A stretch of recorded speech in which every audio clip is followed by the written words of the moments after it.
Et ça, c'est le propre des politiques, c'est que parfois, il y a de l'opportunisme, c'est malheureux. D'ailleurs, parlant de politique, tu as été un des membres fondateurs de l'UDI, aux côtés de Jean-Louis Borloo.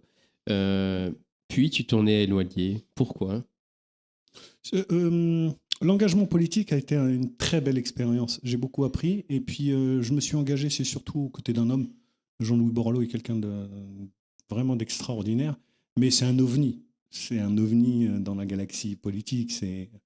Il faut se souvenir de qui est Jean-Louis Borloo. Jean-Louis Borloo, c'est un avocat d'affaires, et pas des moindres. Dans les années 80, il est classé dans le top 100 par le Times, dans les meilleurs avocats d'affaires au monde. Il est celui qui aide Bernard Tapie à monter toutes ses affaires, d'ailleurs.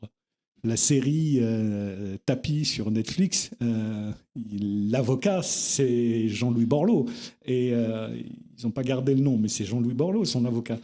Et donc c'est quelqu'un qui a une vision et qui arrive dans la sphère politique avec une façon de faire qui est un petit peu différente, plus pragmatique, et qui franchement donne envie de faire et donne de l'espoir. Et puis au bout de 6 ans, j'ai vu que je n'avais pas le logiciel. Vous savez, mon mentor et parrain, Claude Bébéard, le fondateur d'AXA, avant de créer, que je m'engage dans cette création, je lui avais demandé conseil. Et il m'avait dit, alors je ne sais pas si je suis un bon entrepreneur, mais en tout cas, Claude Bébert m'avait dit, un bon entrepreneur ne fera jamais un bon politique. Et j'ai gardé ça en tête.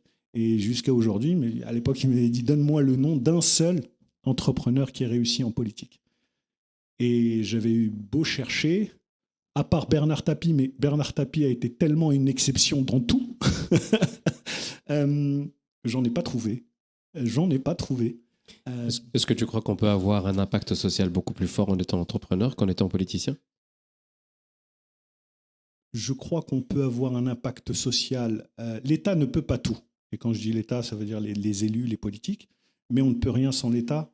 On ne peut rien faire de massif sans l'État. L'État, le politique, les élus sont, pour moi, et doivent être des facilitateurs. Ils ne doivent pas être ceux qui font, ils doivent être ceux qui écoutent et accompagnent les projets associatifs, les projets politiques, évidemment. Un maire, il ne fait pas une crèche. Un maire, il donne les conditions pour créer une crèche. La crèche va être créée par un opérateur qui est spécialiste de la petite enfance, avec une société peut-être de construction qui va venir installer, construire la crèche. Bref, il met en place les conditions pour que le projet se réalise.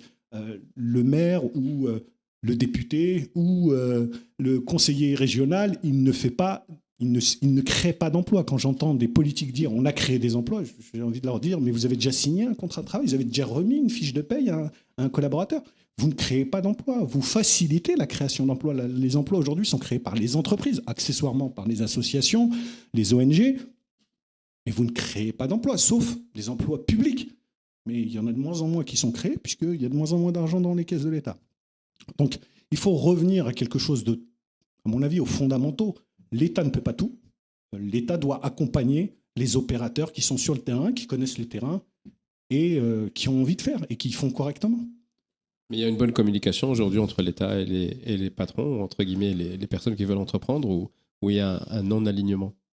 Non, il y a un non-alignement parfois. Il y a un non-alignement parce que les intérêts d'un homme politique ne sont pas ceux d'un chef d'entreprise. Vous avez un homme politique qui, tous les matins, se lève en se posant la question de comment je vais être élu ou comment je vais être réélu. C'est ça son objectif. L'objectif, c'est son KPIs. Son dashboard. Son dashboard, c'est combien je gagne d'électeurs et combien j'en perds. De l'autre côté, vous avez un chef d'entreprise qui est beaucoup plus pragmatique.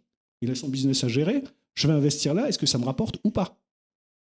Donc déjà, c'est pas la même grille de lecture. C'est pas les mêmes indicateurs. Donc sur certains sujets, ils vont se retrouver parce que ça fait gagner des voix aux uns et que ça fait gagner de l'argent aux autres. Et puis des fois, c'est décalé.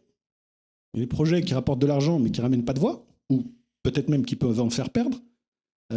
Donc il y a un décalage. Donc c'est toute la difficulté des rapports entre le politique et l'économique. Toi, tu as été dans... Mais je tiens à préciser que, grosso modo, et Dieu merci pour notre pays, ça avance bien, le tandem avance bien. Mais il peut y avoir des frottements. D'ailleurs, la presse économique, les syndicats de patronaux, le MEDEF, la CPME, nous-mêmes sur l'association Quartier d'affaires, on peut être en désaccord avec des décisions qui sont prises par le politique. Des fois, elles sont même totalement hors sol. Elles sont très politiquement bankable, mais économiquement catastrophiques.